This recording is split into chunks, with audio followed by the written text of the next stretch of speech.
একটুখানি ভুলের তরে অনেক বিপদ ঘটে, ভুল করেছে যারা সবাই ভুক্তভোগী বটে। বন্ধুরা দেখেন যে এই নারকীয় দৃশ্যের জন্য কিন্তু আমরাই দায়ী। মানুষ ঠিক ততটুকু পায় যতটুকু সে অর্জন করেছে। কোরআনের কথা, যেহেতু আমি বিভিন্ন ধর্মের ছাত্র, আমি কোরআন হাদিস বা ধর্ম নিয়ে আমি প্রথমে শুরু করি।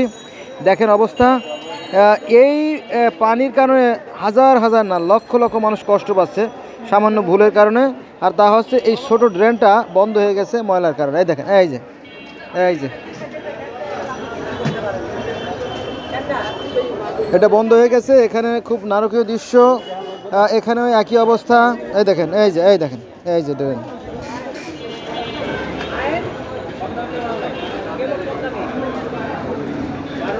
এটা আমাদের পাপের প্রায়শ্চিত্ত, আমাদের পাপের ফসল। আবার আমরা এর পাশেই যাব, চলেন। আমি ভিডিও বন্ধ করতেছি না, একবারেই দেখেন, একটু খেয়াল করে দেখেন। এই দেখেন, এই যে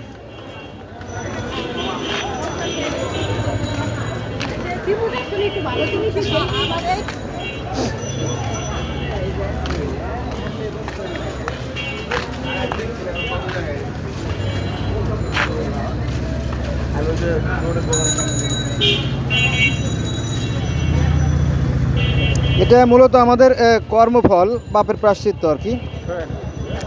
এটা আমাদের আগের থেকে চিন্তা করা উচিত ছিল যে কি ফল হইতে পারে। দেখেন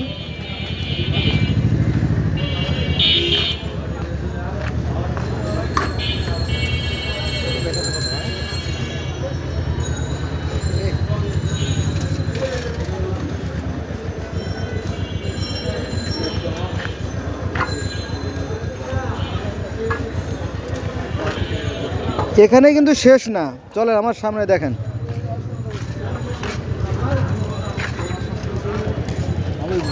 এগুলো কিন্তু আমাদের পাপের ফসল। আমরা পাপ করছি, তার প্রায়শ্চিত্ত আর কি।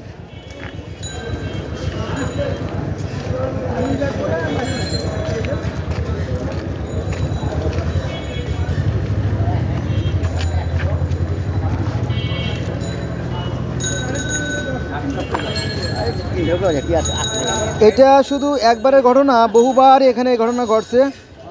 একবার এখানে 1000 টাকা খরচ করে আপনার এই 60 টাকা ডাবের একটা অংশ বের করতে হয়েছিল। মানে ডাব খেয়ে আপনার ড্রেনে ফেলাইছে। সেই একটা ডাবের কারণে আপনার ওই ড্রেনগুলো বন্ধ হয়ে গেছে, ফলে লক্ষ লক্ষ মানুষের ভোগান্তি।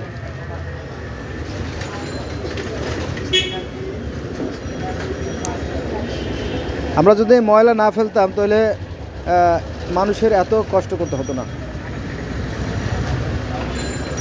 আপনাদের সবাইকে ধন্যবাদ আমার সাথে থাকার জন্য।